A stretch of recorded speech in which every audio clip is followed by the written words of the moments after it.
Here I have Samsung Galaxy M34 5G, and today I'm going to show you how to copy contacts from SIM card to this device.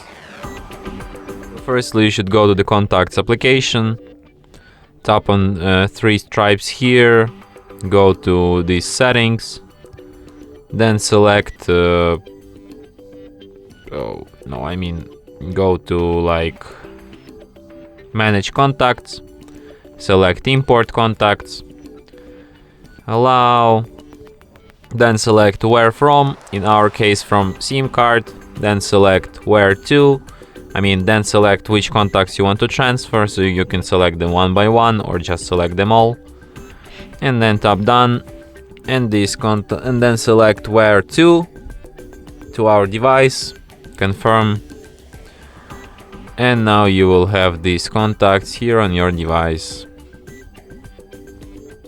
So yeah, and that's it. Thanks for watching. If you find this tutorial useful, don't forget to hit that like button and subscribe to our channel.